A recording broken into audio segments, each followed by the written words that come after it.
इस पॉइंट लेकर हाजिर हो दोस्तों, मैं राजीव। आप जानते हैं सुबह से 5 राज्यों के चुनावी नतीजों पर पिछले 13 घंटों से लगातार, सुबह 6 बजे से और इस वक्त 7 बज रहा है, 13 घंटों से लगातार विश्लेषण करते आ रहे हैं। और अब एक बात स्पष्ट होती दिख रही है, साफ होती दिख रही है कि तमिलनाडु, पश्चिम बंगाल, असम, केरल और पुदुचेरी का जनादेश केवल इन राज्यों के लिए नहीं है, बल्कि देश में लोकतंत्र का भविष्य तय करने के लिए भी अहम हो चुका है।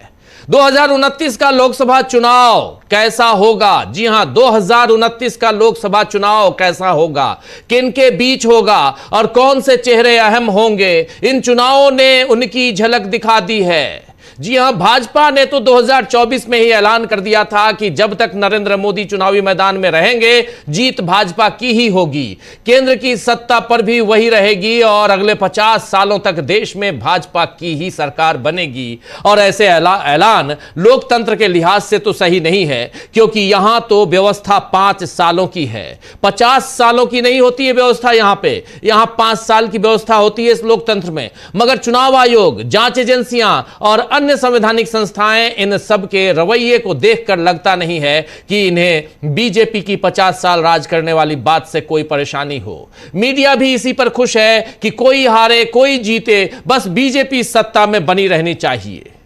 5 राज्यों के नतीजे, खासकर बंगाल, पश्चिम बंगाल का हाल देखकर यही समझ में आया कि जब तक क्षेत्रीय दल आपस में लड़ते भिड़ते रहेंगे, भाजपा को कोई हरा नहीं सकता है। खुद क्षेत्रीय दलों का अस्तित्व क्या बच पाएगा, यह सवाल अब उन्हें खुद से पूछना चाहिए।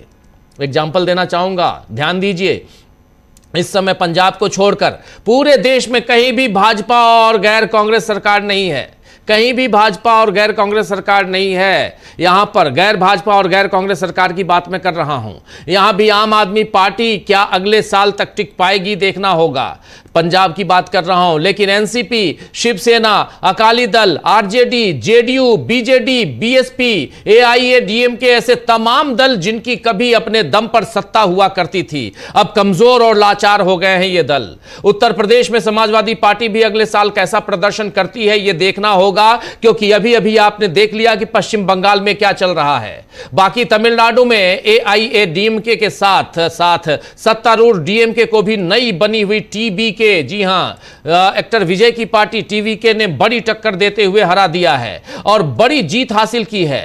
थलपति विजय अब इस राज्य में किस तरह सत्ता संभालेंगे ये देखना होगा, लेकिन कांग्रेस के लिए यहां जगह कैसे बनी रहेगी ये भी कांग्रेस को देखना होगा, उसको सोचना होगा। कांग्रेस के लिए केरल में 10 साल बाद सत्ता में आना बड़ी उपलब्धि है और एक बड़ा संदेश भी यहां से निकला है कि कांग्रेस ने यहां मेहनत की तो नतीजे उसके पक्ष में आए। यही मेहनत अगर कांग्रेस असम में की होती और गुटबाजी को संभाला जाता तो शायद हिमंता बिस्व शर्मा ऐसी जीत दर्ज नहीं कर पाते, लेकिन कांग्रेस यहां चूक गई या उसने ध्यान नहीं दिया। पश्चिम बंगाल में भी नजर तो यही आ रहा है कि टीएमसी, कांग्रेस, वाम मोर्चे के बीच बीजेपी ने बाजी मार ली। हालांकि यहां का सियासी समीकरण बहुत ही बेहद पेचीदा है, आप कह सकते हैं बेहद पेचीदा है। ममता बनर्जी और उनके तमाम नेताओं और कार्यकर्ताओं ने बीजेपी का जमकर मुकाबला लिया। एसआईआर से लेकर चुनाव आयोग के फैसलों तक हर कदम पर सवाल उठाए, विरोध किया, लेकिन जनता तक क्या इस विरोध का मैसेज सही ढंग से पहुंच पाया या जनता ने इसे ऊपरी नूरा कुश्ती मान लिया? यह सोचने वाली बात है, क्योंकि राहुल गांधी बार बार यह कहते रहे कि टीएमसी ने बंगाल में बीजेपी को जगह बनाने दी और अब बीजेपी ने पूरी सत्ता ही हथिया ली है। इस जीत का संदेश बीजेपी आने वाले कई चुनावों में मोदी है तो मुमकिन है की तरह देती रहेगी, यह भी तय मानिए।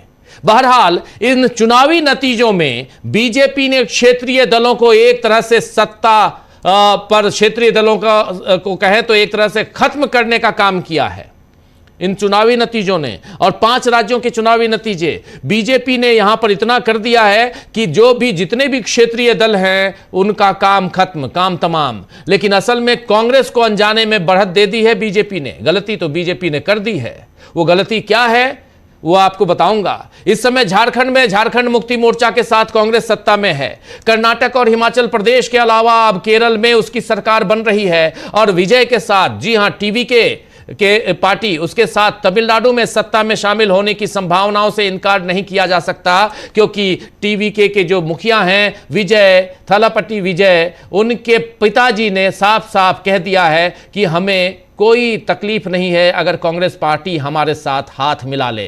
यानी झारखंड, पंजाब और पूर्वोत्तर में सिक्किम, मेघालय और नागालैंड के अलावा क्षेत्रीय दलों का अस्तित्व लगभग दांव पर है, और ऐसे में विपक्ष के सामने अब विकल्प खुला है कि वो कांग्रेस को एक तरफा समर्थन देकर भाजपा से मुकाबले में मदद करे या फिर खुद को सौदेबाजी के लिए सत्ता के बाजार में पेश कर दे। इन चुनावों के नतीजों से सबक लेकर विपक्ष यानी इंडिया गठबंधन अगर किंतु परंतु के बिना कांग्रेस को मजबूती दे दे, तभी लोकतंत्र के बचने की उम्मीद करना चाहिए। और 2029 के चुनाव में शायद मोदी बनाम राहुल ही रहेगा, यह भी यहां से एक पटकथा लिख दी गई है। तो आज के चुनाव और इस चुनाव के नतीजे अभी भी ऊपर पश्चिम बंगाल, वहां खेला चल रहा है। पश्चिम बंगाल में बीजेपी 204 सीटों पे है, टीएमसी 83 सीटों पर है, आप अभी देख रहे हैं। कांग्रेस पार्टी 2 सीटों पर, जिसमें से 1 सीट जीत चुकी है Congress party. Left CPM, left में भी सीपीएम 1 सीट पर जीत दर्ज करने वाली है, और अदर्स के खाते में 3 सीटें। यह है पश्चिम बंगाल का सूरत हाल। पश्चिम बंगाल में क्या कुछ हुआ, अभी जो एक लाइन खींची गई है इस चुनाव के, इन नतीजों की 2 रेखाएं खींची गई हैं। पहली रेखा है जो रिजल्ट आ रहा है उसकी व्याख्या करो, उसका विश्लेषण करो, सीधे शब्दों में विश्लेषण करो कि इसके आगे क्या होगा। दूसरा, यहां पर दूसरी लाइन जो है वो ये है कि इन चुनावों में ऐसे नतीजे क्यों आए, इसका विश्लेषण करो।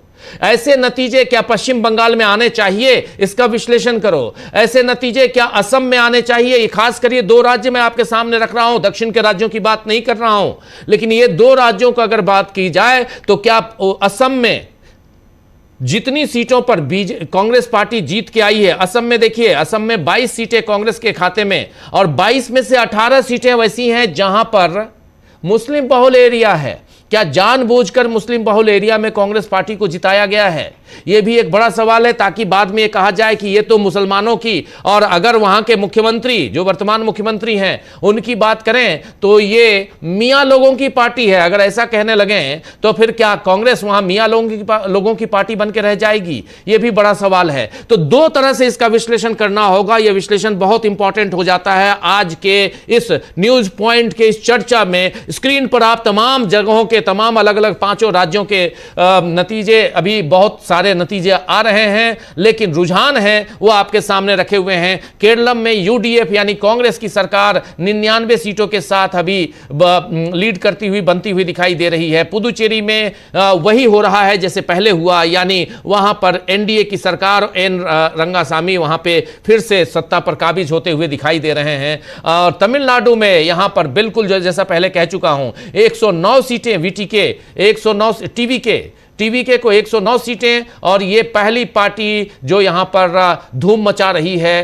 क्या ये पार्टी जो है कांग्रेस के साथ गठबंधन कर सरकार बनाएगी, ये एक बड़ा सवाल है, लेकिन लगता यही है। तो केरल से लेकर तमिलनाडु और पुदुचेरी और उधर असम और पश्चिम बंगाल, सब जगह का सूरत हाल आप देख रहे हैं। और इसमें ये 2 विश्लेषण, 2 रेखाएं जो आपके सामने रखा हूं। पहली रेखा जिसमें आपने साफ साफ समझ लिया कि जो नतीजे आए हैं उसके बाद क्या, और इसमें 2029 के चुनाव में क्या मोदी और राहुल गांधी ही रहेंगे?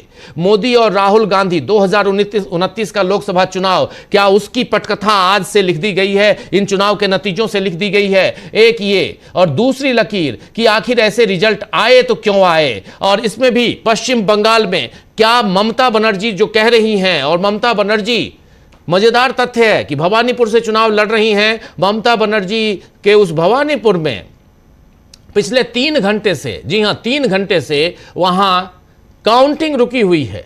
आखिर क्यों रोका गया है? ममता बनर्जी 13वें राउंड में पहले बढ़त बनाई हुई थी, 16,000 थी, और 13वें राउंड में 5,400 मतों से आगे थी, और 14वें राउंड में, 13वें में थी, 14वें राउंड में वो 3,500, 3,800 वोटों से आगे हैं, यानी उनका अंतर धीरे धीरे कम हो रहा है। वैसे ही और उनके सामने शुभेंदु अधिकारी हैं, और उधर नंदीग्राम में शुभेंदु अधिकारी का भी अंतर धीरे धीरे कम होता गया और वो भी 3000 के आंकड़े पे आ गए। मजेदार तथ्य है ये दोनों, और ये दोनों तथ्यों को अगर देखा जाए, मिलाया जाए, तो बिल्कुल यहां साफ साफ समझ में आता है कि कहीं ना कहीं खेला हो रहा है। देखिए 14वां राउंड में कह रहा था, और इस वक्त जब चर्चा कर रहा हूं तब भी 14वां राउंड ही है, रुका हुआ है।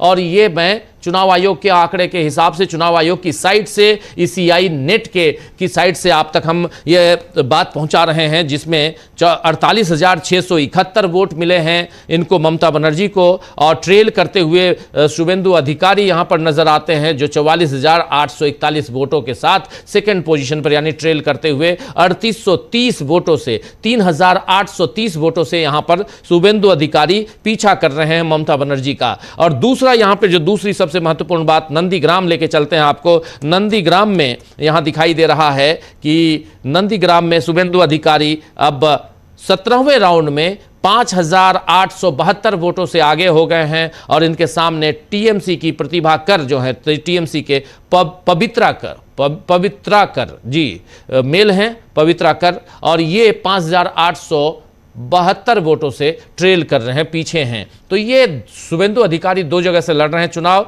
और एक जगह वो पीछे, एक जगह आगे। 204 सीटों पर यहां पर बीजेपी लीड करती हुई, जिसमें से 80 सीटें बीजेपी जीत चुकी है, और TMC 83 सीटों पर, यहां देख रहे हैं आप स्क्रीन पर, 83 सीटों पर TMC लीड करती हुई, जिसमें से 34 सीट्स TMC जीत चुकी है, 49 सीटें अभी चल रही हैं। पश्चिम बंगाल में जो नॉर्दर्न पार्ट है पूरा भगवामय हो चुका है, फुल भगवामय हो चुका है, लेकिन उसके अलावा नीचे का पार्ट भी भगवा भगवा ही दिखाई दे रहा है। ये पूरा सूरत हाल पश्चिम बंगाल का है, और ये यहाँ पर आप समझ रहे हैं कि इससे ये तस्वीर कैसी बनती है, बहुत इंपॉर्टेंट हो जाता है ये तस्वीरें अगर देखें तो। और इसीलिए महत्वपूर्ण है ये चुनाव, महत्वपूर्ण है यहाँ पर ओवरऑल अगर देखा जाए तो, यहाँ की परिस्थितियों को अगर यहाँ से देखने समझने की कोशिश की जाए तो इसको आप